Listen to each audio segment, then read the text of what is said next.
What up, guys? Welcome back to another episode of the Shinobi Squad Podcast. I'm fan service Renji. And I'm Shana Mostella. Y'all may be wondering why we're wearing the same outfits as the last episode. Well, it's still the same day. We had to cut the other podcast because it was running long. Shana and I still had more to say about the video gaming life. So we're like, you know what? Let's keep it rolling. Let's keep talking about this video game shit. I don't know why I said that so aggressive. I sounded so mean. Like, let's keep talking about this video game shit, Shauna. Now I'm just curious about Shauna's history with consoles in general. So what was your first console that you owned?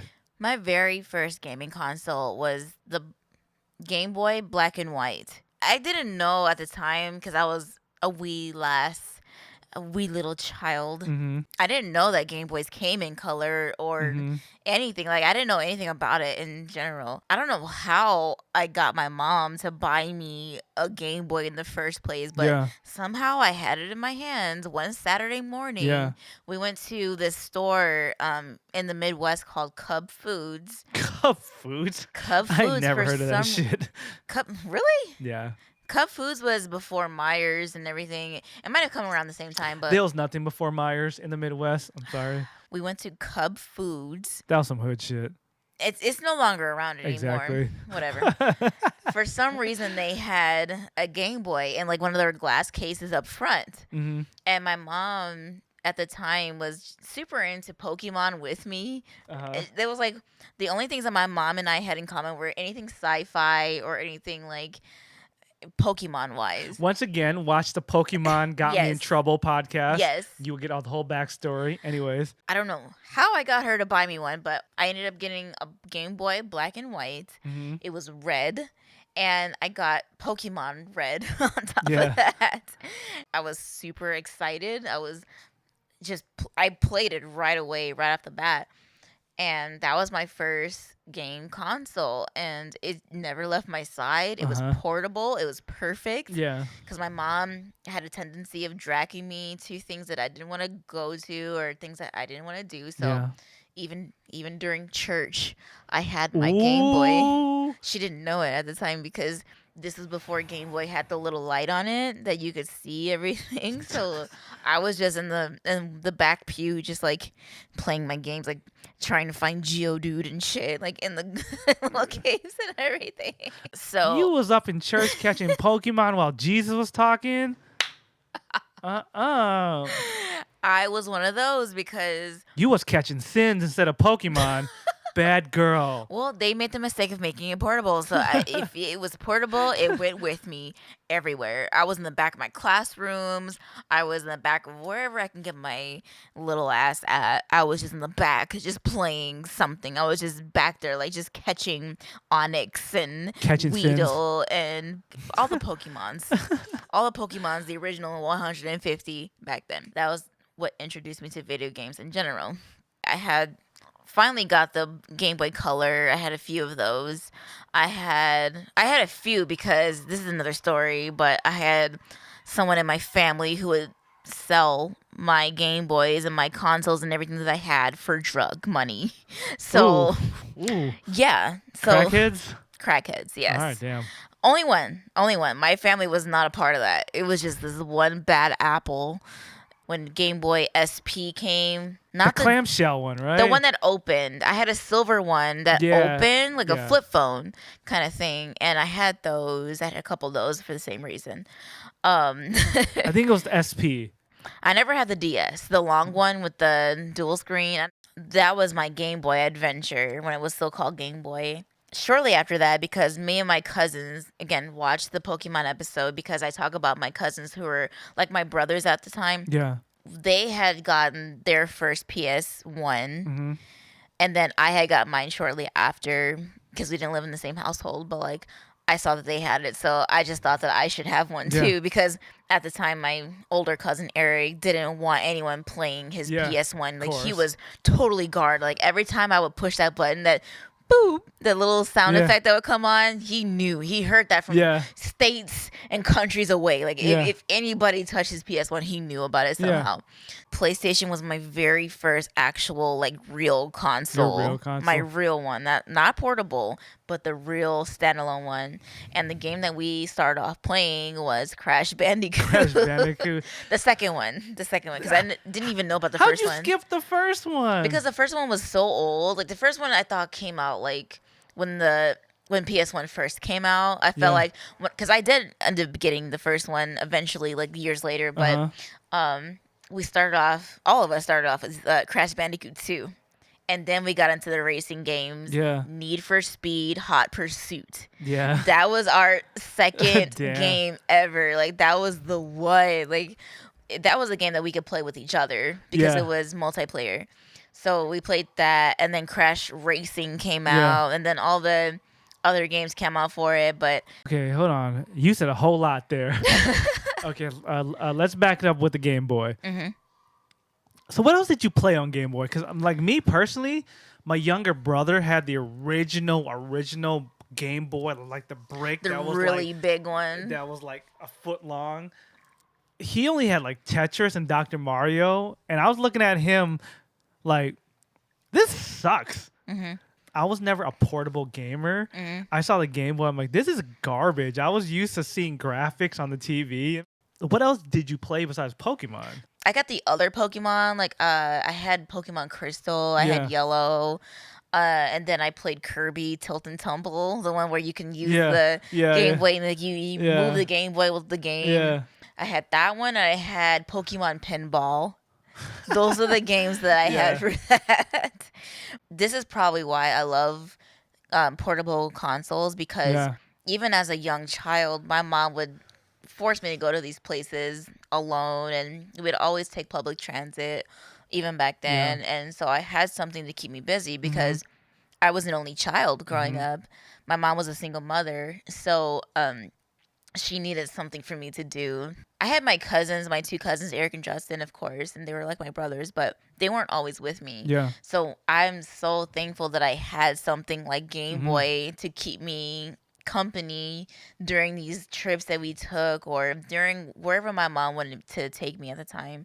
That pretty much saved my childhood there, like alone. Like that was something that I had even before PlayStation, and I loved it to death. That's smart. As much as I loved gaming, I never thought a portable gaming device would help me in that way. My dad would drag me to functions states away. I'd be in the car listening to Southeast Asian music, just jamming to what he wanted to listen to, or the few American songs he liked or artists. Be listening to Garth Brooks and Dolly Parton. For some reason, my dad had this weird eclectic taste of country music or like Michael Jackson music or like funk, like Kool and the Gang. I was like, as a kid, I'm like, I don't want to listen to any of this shit. Right? But for some reason, I never thought a portable gaming console was the way. Even though my little brother had one, I'm like, oh, that's stupid. I mean, don't get it wrong. Like, I was a part of the generation that played outside. I had my outdoor activities. I was one of those kids that played Bones in the Graveyard and Kick the Can and stuff like that. Like, I had those activities growing up, but Never like kicked the can. that was only when I had my cousins with me. Yeah. But when it came to just me being by myself, I had my Beanie Babies and my Barbie dolls and stuff like that. Yeah. But like Pokemon did save my life, because at that time I was at that age where I could get tempted by drugs. I could get tempted by the street life and stuff like that, because half of my family was into that kind of thing, being raised by the streets and stuff like that. But I thankfully found Pokemon, anime, stuff like that, to where I didn't have to go through that as a child, and I'm very thankful for stuff like that. I was raising Pokemon, not children, at the age of 10, 11, 12, 13. And it's so true, and it saved my life. Those are bars right there. I was raising Pokemon while other girls were raising children. Because it was scary. I saw kids in my elementary school, as soon as they turned 12, as soon as they turned 13, they were having kids. So I was very fortunate to not go through that because I was with those people. Those Yeah. were my peers. Those are my Damn. peers that were having kids, having sex, even like not even kids, like just having sex and doing drugs and doing things Yeah. like that.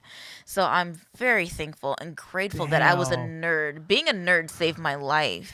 Not being from the inner city myself when I was younger, like those are freaking mind-blowing facts. You know, you see this shit on TV or in movies, but to hear it from someone personally, be like, nah, I lived that life where my 12, 13-year-old peers were having Yes. kids. hmm Damn.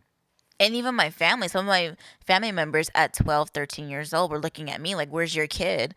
And I'm Ugh. like, I have a togepi that's still in an egg. Is that what you mean?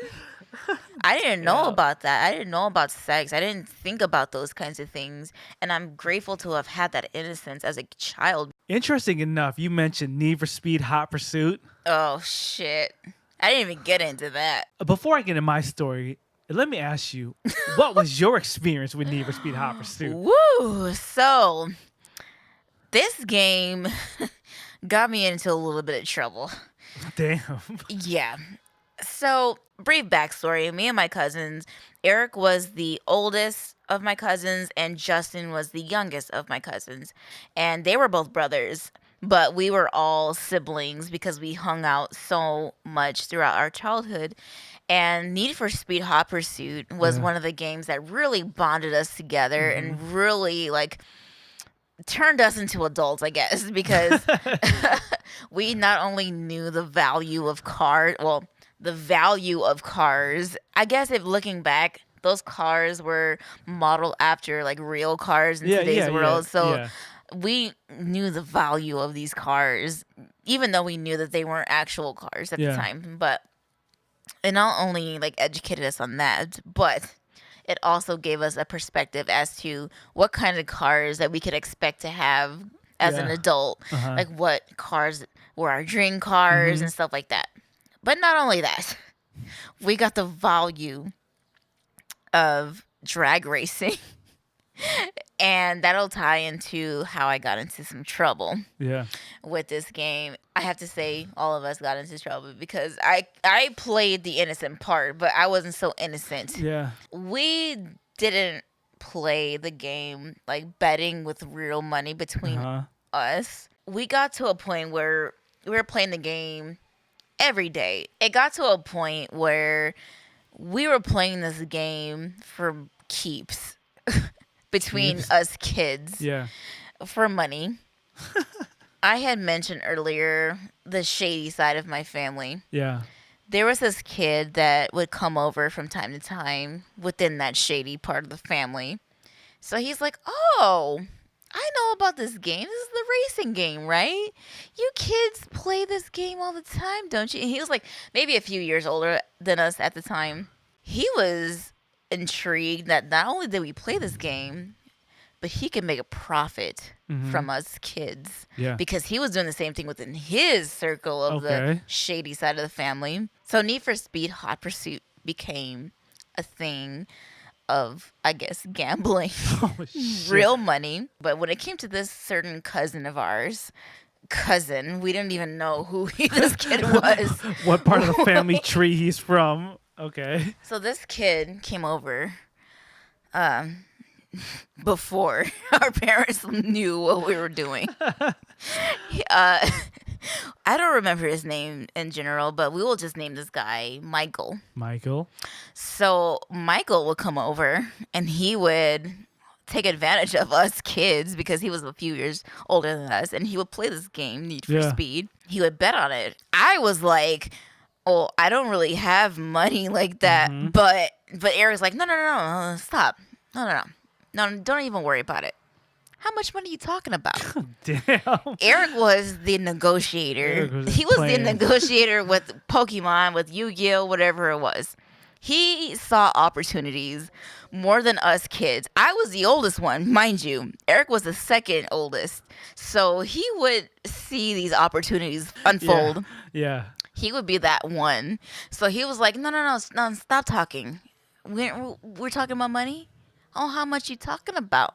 What you want to put up on the table? Put your money where your mouth is. And I'm like, Damn. Eric, we don't know this guy. He might be our family, but we don't know this guy. He's like, Eric wasn't playing. Shh. He was like, no. Let me talk to this guy. And he was like this mafia.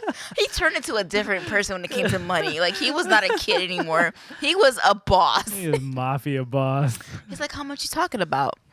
I just made 50 last weekend. I can make another 100 next weekend. Damn. He's like, how much money you talking about? He's like, I can open up my penny bank right now. And besides that, my mom got the rest of my money. Ooh, So what you talking about?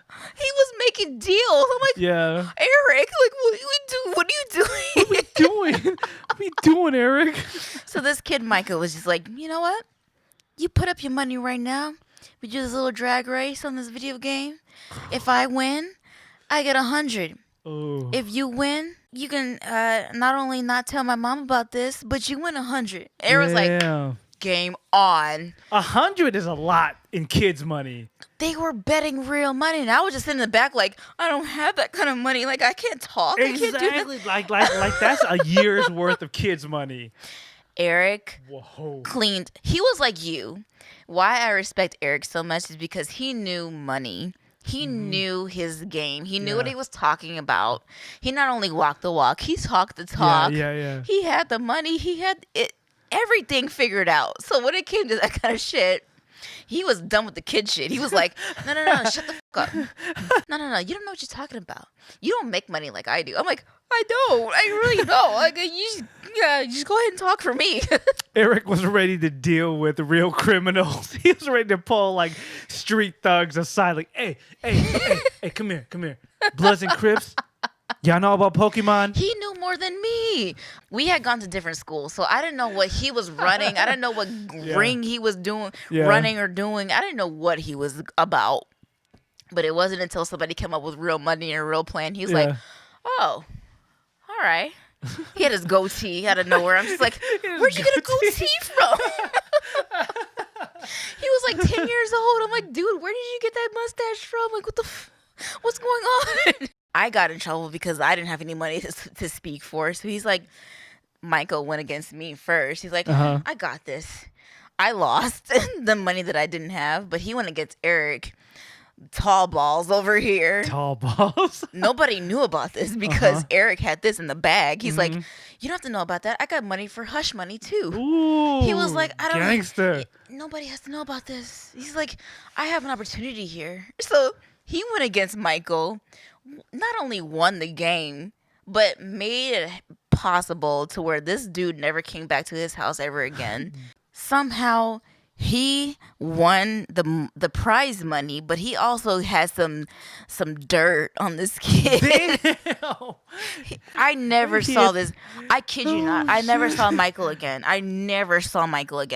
He was some distant relative on that, but like he had it in the bag to where I never heard of him again. His parents, I never saw them again. I don't know what happened to them. Eric made that whole family disappear.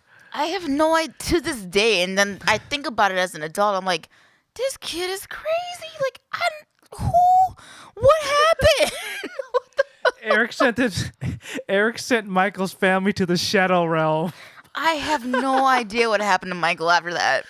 He cut that branch off the family tree. It's like, snip it, burn it. This branch never existed. Lord have mercy.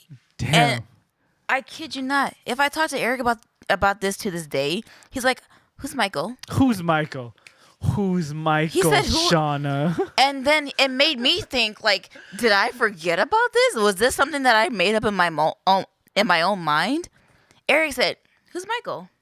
I don't know who Michael is. Who's Michael? As he slips you a note and a stack of money. Who's Michael? He said, I don't remember that. Do you remember that? I'm like, nope. I don't remember nothing. I ain't see shit. I ain't do nothing. Yeah, it'd be ashamed if you forgot about your own family, Shana. Be ashamed I kid you not. if Michael and you disappeared from the family tree, Shana. I kid you not. They don't remember Michael. I don't remember Michael. actually erase this podcast because I don't want to get in trouble with Eric. We don't want Eric coming back. What are you talking about, cousin? What did I say? What did I say? Who's Michael? Shauna. Because I remember Wait, this. who's Shauna? Podcast. He's going to come to you next and be like, who do you think this Shauna person is? I don't know who that is. I don't know. You'd be like, I don't know. Shit, I had nothing to do with it. Like, in 10 years. If Eric shows up on the next episode and goes, hey, what up, guys? This is Eric, the new host of the Shinobi Squad Podcast. Don't question it. Don't question it. Send help. Send help. Y'all have been rocking with us for over 20 episodes. Send help if someone named Eric is the host of the next Shinobi Squad Podcast. Fanservice Renji and Shana Mostella are real people. Don't let Eric erase us from history. Please don't. This kid was notorious and I had no idea. Eric, if you're listening, I have nothing to do with Shauna. Don't erase me from history. Asshole. Please don't send me to the shadow realm like you did everyone else. It's not time to do. It's time to get rid of Shauna. What? Yeah. Hey, guys, don't forget me. Please don't forget me. Please. I was here, right? You just put me in danger. You need to leave, Shauna. You need to Need go. for Speed was one of those games that I just... After that, though, we never played that game ever again. You need to get some speed and leave. You ain't about to put me in danger. To make a long story short, I did own PS2 and PS3, but I had the slim version of PS2, and then I met you, and then you had the PS3. Yeah. I also have a Need for Speed Hot Pursuit story that was important in my life that I've never forgot. So nobody disappeared in my family tree because of it, but I'm glad. something did happen though. When Need for Speed Hot Pursuit came out, me and my friend Machine Gun Joe were in love with that game. We played that game nonstop. It was a fun game. It was. I didn't really get into a lot of the Need for Speed games before that, but for some reason, this one was it. The feature that this game had was highlight reels. What Machine Gun Joe and myself would do was we would intentionally mess with the police and have awesome replay. Our main goal was to make the best highlight reels. Like, oh yeah, you see when I jumped that cliff and the police went behind me and all this stuff. One weekend, that's all we did. Machine Gun Joe came over to my house. That's all we did for like hours on end. Like, he came into my house after school and we played that game all the way till Sunday. We got barely any sleep. Finally, we got to a point where we had to eat. My mom was gone for the weekend. And we're like, holy shit, we need some food. We decided to walk to a McDonald's to get some food. As we walked out of the apartment, there was a bunch of police officers surrounding the apartment complex. What? We look over to the distance. There's a guy lying in the parking lot with an arrow in his head. Wait. Okay. I thought you were gonna say something else. I'm just like shaking my head, like yeah, something normal. He had an arrow. Yes. Let me backtrack. Wait, say that again. Stepped outside my apartment complex to be welcomed by the local police closing off the apartment complex. Why? Because there was a person lying on the concrete of the parking lot with an arrow in his head. What? Police questioned us. Hey, do you guys know what's going on?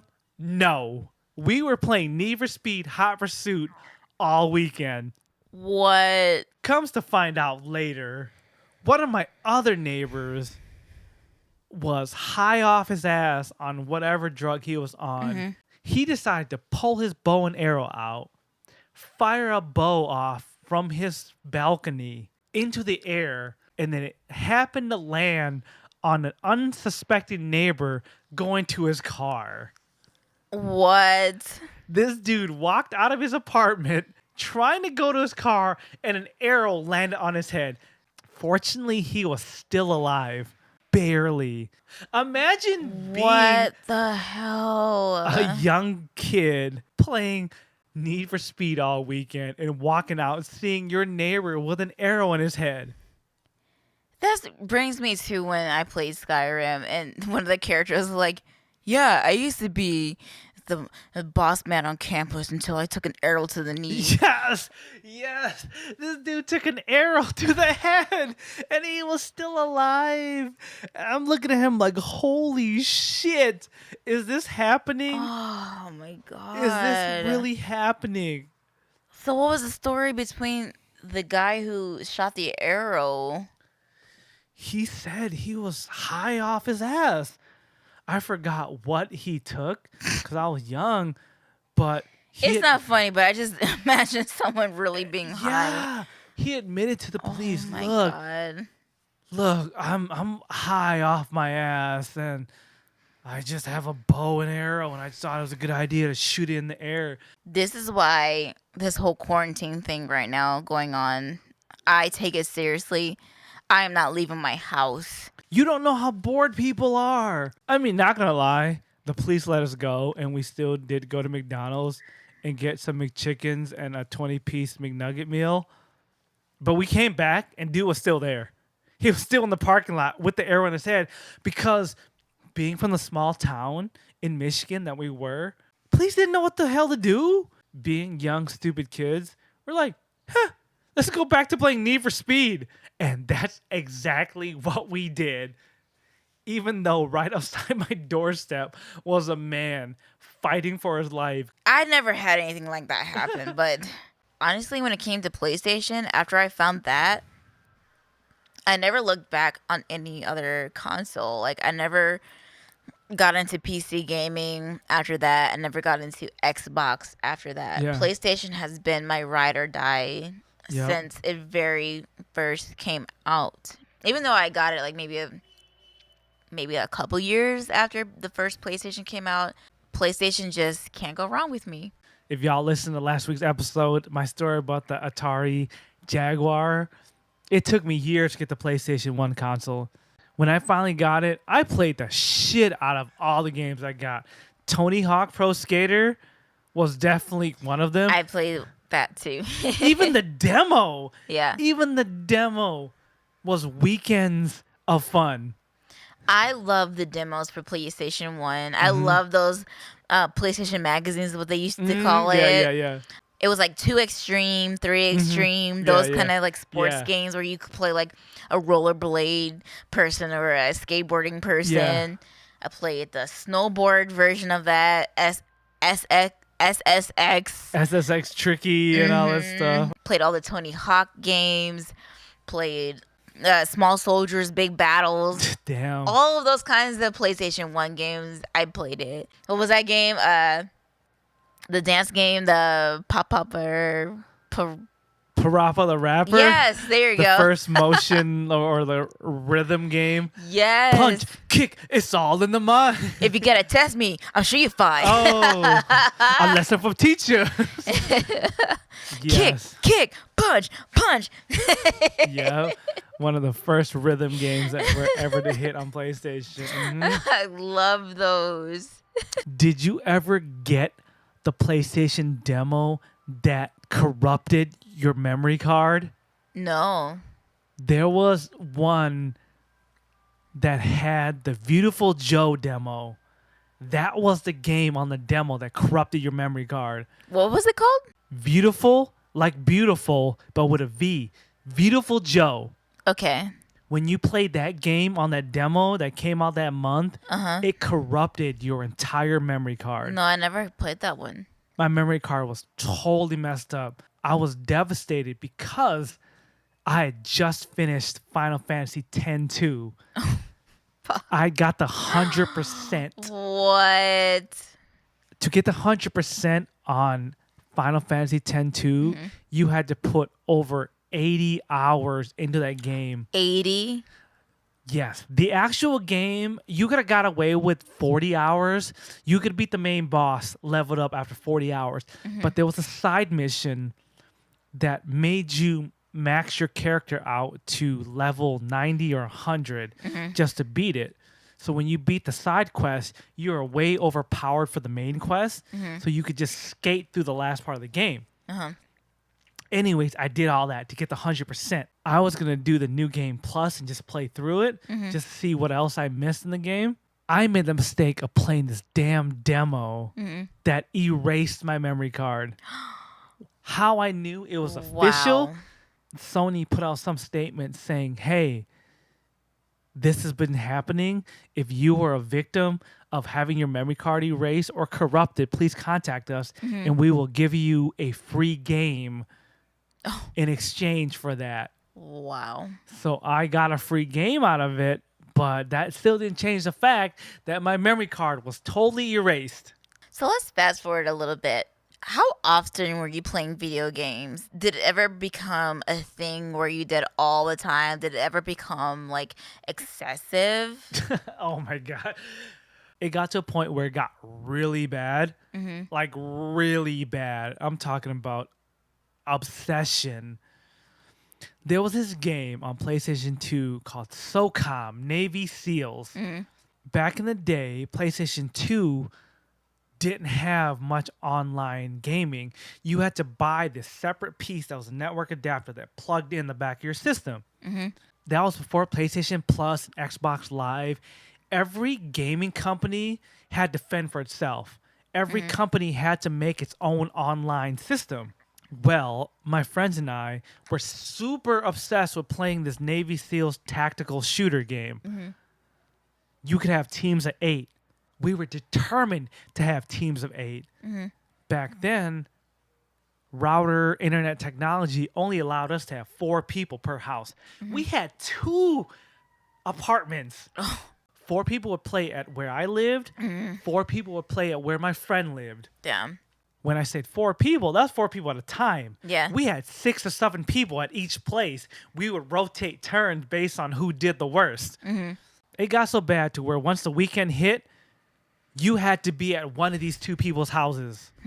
That whole weekend was dedicated to SOCOM 2 U.S. Navy battles. Oh, wow. 4 systems in one house. When that game came out, flat screens weren't a thing. People were carrying their big-ass box TVs Box TV? to people's apartment. Where I Oh, my lived, God. I lived on the 3rd floor. I had my TV, but my friends would carry their big-ass box TVs up 3 flights of steps to get to my 3rd-story apartment Wow. to play this damn game. So we'd had 4 TVs back to back to back to back. 4 PlayStation 2s, racking up the electric bill. We would play nonstop from Friday night to Sunday afternoon What? because we had 4 to 8 people at every apartment. Mind you, we had 2 battle stations. People could sleep in between rounds. Oh, my God. These TVs and these PlayStations did not turn off from Friday to Sunday. Wow. That electric bill must have been high. Yes, it was. And in SOCOM, you could create battle rooms and choose the levels you wanted to play. We took pride into starting a room on Friday and knowing that room never got closed down until Sunday because as a team, as a clan, we challenged anybody. Like, bring your clan to our team. And we would just go all out. It was so bad to where we had weekly training sessions. Wow. We would choose 2 days of the week to train strategies on certain levels. On this level, person A, B, and C, this was your role. Renji, so-and-so, you guys are snipers. You guard the fort. For a bunch of people that never played sports in school, well, really, besides me doing track, we took this shit so serious. That was probably the worst it got in my life. There was probably a good, 16 of us. Like, that was the squad. And that's what we lived for every weekend. Remember the backyard games on PC? Yep. That's the most I've gotten into like PC gaming is like the backyard basketball, the backyard football, soccer. Eric and Justin had all of those. Yeah. My cousins. And we used to play those games competitively, but like not together. Like Eric would have his season and I would try to match that or like do better, but I could never do better because Eric knew sports better than I did. Yeah. Because he was an athlete, like a true born athlete, Yeah. him and Justin. So like when they would play backyard basketball or backyard baseball, whatever it was, he would play his season and then I would play my own season and be like, oh, I see who you chose for this season. I'm going to choose someone different. I'm going to do it better. And I never did it better. Like Eric always had a strategy. He always carried that strategic mindset through anything that he did in life. These backyard games, that was our competitive thing that we did back and forth. I do remember one of the first times I came over to your place in Chicago, I did see a copy of Backyard Baseball or something. I was like, why are you playing this game? Don't worry about it. Don't worry about it. This is a family agenda. I never questioned. I thought maybe that was a game you had because it was, everyone hoards their old games and stuff like that. But nah, now I know y'all was serious about that shit. But then Backyard became a household name. Yeah, the Backyard games, series. Yeah, there was Backyard baseball, football, everything. It was a series. I played all of those just to get ahead of Eric. That is the most competitive that we got between each other, like beyond the Need for Speed kind of thing, beyond all of that, like when it came to backyard sports, we did that. We went head to head with that. I guess the last story I got about like gaming incidences is I finally got my first apartment. Okay. This is coming off the wave of doing LAN parties in our apartment. We decided to dig up an old ass PC game, Command and Conquer. It's pretty much a real-time strategy game where you farm materials, build your bases, and attack the enemies. Command and Conquer was like a war game. One of my boys was so gung-ho of being the champion of Command and Conquer. We played that shit in my first apartment, and it was a 3 to 4 hour match. I missed work the next day. I was determined to beat this dude because he was talking all kinds of shit. He beat all of my friends. And I was like, you know what? I'm tired of you talking this shit. I'm going to beat your ass. I learned to play this game. Finally, the championship match came up between me and my boy. There was like 6 of us. All just getting hyped like it was a Super Bowl. It's like, oh, shit, Renji destroyed your base. He got your ass. You're going down. Of course, him and his fans, this cussing match went on for hours. Wow. Next thing I know, the police show up at my door. They're pounding on the door, guns drawn. My poor ex-girlfriend is like, can I help you, officer? They come storming in like, excuse me, we got a complaint that there's a fight going on in your apartment. We're hearing people are threatening to kill each other, that you about to get shot up. She was watching some DVD that she's Oh my God. Yeah, she was watching some DVD that she's watched a million times. She's like, I'm watching Lord of the Rings. My boyfriend and his friends are playing a video game. The police kicking our door after they already came in the main door, kicked our doors, and we're like, hi. And then he looked at us like, what are you guys doing? And those 2 police officers, guns drawn, playing Command and Conquer. Is that all you're doing? Hands up. You can look. It's on our monitor right now. We got a complaint from one of your neighbors saying there was a fight breaking out in this apartment. We've been here all night. Ain't none of us fighting. Are you sure? Are you sure there's nothing going on? We still got our hands up like, yeah, we're just sitting here hanging out. Like, what's the problem? And during this time, nobody was drinking either. Wow. So the police are looking at us sober as hell. No alcohol, no drugs, no nothing. The cops are confused, scratching their head. Well, your neighbor downstairs swore up and down that there's a fight breaking out, that you guys got guns and you're shooting each other. And I'm just like, Oh, my bad. We're talking shit because we're playing this war game, Mm-hmm. and we may be yelling, "I'm gonna shoot you and blow up your base," Yeah. but that's it. Damn. like I don't think anybody in this state has missiles.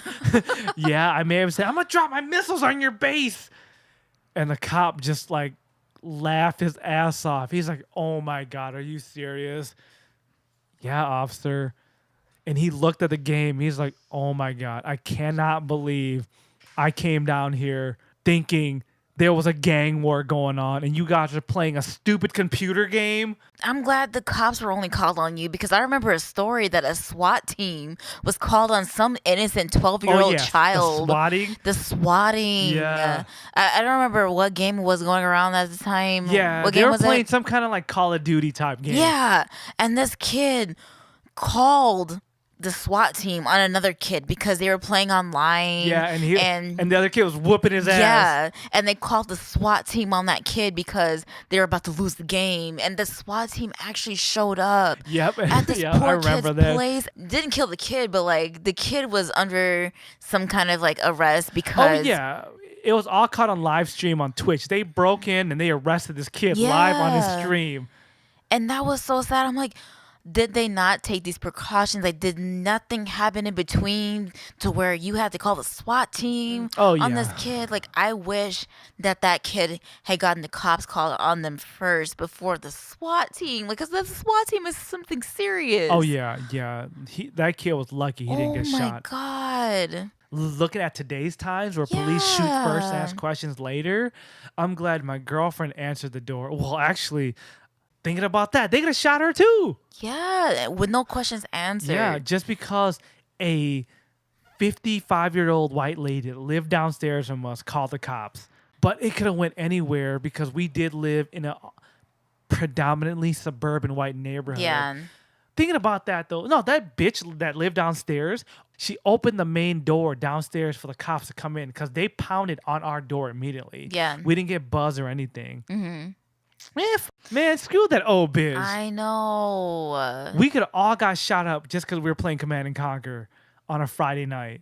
Damn. Just thinking back to that and thinking about how things are today, that could have been a very scary situation. You wouldn't even be here right now. Exactly. My ex could have got shot up. We all could have got shot up because some 55-year-old white lady downstairs got terrified because we were a little loud. Nah, like, bitch, you live in an apartment complex. Mm-hmm. Expect people to be loud. You don't even know what danger is. And what was funny was 2 weeks after she called the cops on us, a couple neighborhood kids were just riding bikes and just riding up and down everyone's driveways. And she had the nerve to walk her crippled ass up the steps and knock on my door and ask for help to deter these young kids from our driveway. And I just laughed at her. That's some shit. It was. I used to be one of these kids who lived in an apartment complex. For those who don't know, my parents grew up poor. I lived in an apartment complex my whole life. Mm-hmm. I used to be one of these kids that used to ride bikes up and down the apartments in people's parking spots, not causing any harm. It's just we were kids. Mm-hmm. But this bitch had the nerve to ask me for help. They're riding up our driveway. Stop them. I'm like, no. No. And I just shook my head like, no. She was so pissed, but I was like, no, they're kids. Mm-hmm. I'm not going to tell them to stop. They're not doing anything. They're not drawing on our driveways. But anyways, that's a whole nother story. But anyways, enough about me. Any last stories you want to tell before we wrap up this conversation about our gaming life? Yeah, a really big one. When I first moved to Los Angeles, California, there was a game that really captivated me, something that really caught my interest and something that I really, really loved at the time. And that was Destiny. Yep. Destiny was pretty much Halo, but in space. It was the shit. It was the shit. And I loved it so much. I loved how you could change your character. I loved how the different armor pieces that you found for your character, you could actually see it, which was like one of the big groundbreaking things in gaming that I really love. Like, it didn't matter, like, sometimes when you bought or found an armor piece, you couldn't see it on your character, but like Destiny, you could see it. You could didn't matter what class you were in, you could see Yeah, you saw it in the cut screens and the load screens. Yeah, and you saw your helmet choices, your armor choices, everything. I love that aspect of the game. I used to play that game so hardcore, and that's really what got me into live streaming on Twitch. That was the first game that I ever played on live stream. That's how I started my streaming career. I played Destiny, and I found people to play Destiny with me. And these are the same people that I knew in real life. We went to conventions together. And these same people, though we knew each other in real life, they just had this stigma about the game Destiny that I just never understood. And that was because they took the game super seriously and more seriously than I ever did. I just thought it was a game. Like, I was playing this game on my live stream. I was just having fun, just messing around, never really playing it on a serious note. Yeah. To me, it was just a game. Yeah. But to these people that I'm talking about, it was more than a game. And I never understood it. These people were playing for keeps. Yeah. Destiny, if you guys don't know, there were things called a raid where you could play as a team or by yourself if you're that brave. But you could play this raid and you could win prize pieces in the game. So you could win anything from like different shaders, like colors you can put on your armor that you already had, or you can win different armor pieces. Yeah, or you could win top tier armor pieces or weapons. Yeah. So they were playing for keeps. But these people. Let me break it down. Destiny is supposed to be a squad shooter game. Yeah. You are meant to play in teams of 3. A lot of the quests were made that you had to play with a team of 3. But then when you play the raids, the raid was kind of like the end game content. Yeah. Once you got through the story mode, the raid was like the bonus, but you had to play in teams of 6. Anyways, go ahead. So I met these people. They just seemed like they were just so into this game. Like they were just tryhards, diehards, live or die. Like these were the kind of people that would play for like money, if the money was even on the table. They would go that far. The people that I played with were playing so die hard. And like if I messed up, if I was a shitty game player, if I just wasn't adding up to their level of gameplay, they would say something about it. They would rage quit and just like leave my team. They would talk shit on social media afterwards. Like these were those kinds of people, and I just never understood it. Like these people that I knew in real life, we'll name them Jessica and Brad. Jessica and Brad. For the sake of me not even giving a shit at this point. We were all in the same age group, and at first we were cool. At first everything was all right. Then later down the line, I would see them at conventions, and they would just be like, yeah, you're cool, but I'm going to go my separate way today. And I'd just be like, okay. After I caught on about that and we started playing Destiny later on, even playing Destiny was different. It was like, you guys just play for fun, but we're actually trying to play for something that we really want from the game. Yeah. They would write us off. They'd be like, we're playing for something that you guys don't even seem interested in. You guys just, you're partying, you're social about it. You're not even taking it seriously. So you know what? You can take your team and just go play by yourselves. And I'm like, okay. And like in the middle of my live stream, because I'll have them a part of my live stream, they would just be like, you know what? We're done. You're not even playing for real. Yeah. We're done with you. And they would just like hang up and just go offline. Yeah. They would like either text you or call you in real life because, like you said, you were actually friends with them. Yeah. I remember that. And then even in person, when I would see them later on at conventions, they'd be like, you know what? You're not a real person. You're not in this game for real. And they would translate what was going on in the game to real life. Yeah. I'm just like, okay. Yeah. And that's messed up. And why that's messed up is Shana and I knew Jessica and Brad in real life. They were nobodies in the con scene. Yeah. We kind of like took them in and befriended them. Yeah. Just because we were all cosplaying from the same series, they were just beginning their con life, and we would hang out with them at cons. we would use whatever hookups we had to get them into certain after parties. Because here in LA, like a lot of the cons don't have the 24-hour thing. So you had to go to an after party. So we would get them in, invite them into our circles, help them meet friends. And all of a sudden, through Destiny, they just forgot about all that. Because of Destiny, because we weren't playing like how they were playing, we just didn't matter in video game life and in real life. And that's what really deterred me from making these friends in real life when it came to video games. Cause I'm just like, you're just tryhards. You're tryhards. And what a tryhard means is like, you're playing this game and this game has become your life. That was the breaking point, because I do remember the exact moment or the exact match that ruined our friendship as a whole. We were doing some kind of a raid. It was a raid you and I had never done. Yeah. Our friends, Brad and Jessica, had asked us to join. We even said, hey, we've never done this. Are you sure you want us a part of your team?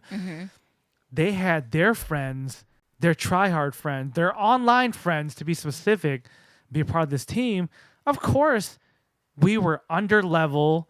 We weren't strong enough to even do the raid. Comes to find out, after the raid failed, Jessica and Brad and their online friends are sitting there bitching at us. Yeah. Like, oh, you guys messed up. It's because of you guys. They're sitting there literally cussing us out over the headset. Oh, you guys suck and da-da-da-da. And we got kind of like hurt. I mean, not gonna lie, we were drinking that night. So, yeah, we got kind of emotional. Our own real life friends, Brad and Jessica, were like, man, we brought you in our group and you guys let us down. So I called that dude in real life, like, look, bro, that's messed up. We're your actual friends. Like, don't cuss us out over the PlayStation Network to impress your online friends. Yeah. We were your first con friends when nobody cared about you. Exactly. You gonna cuss us out over Destiny?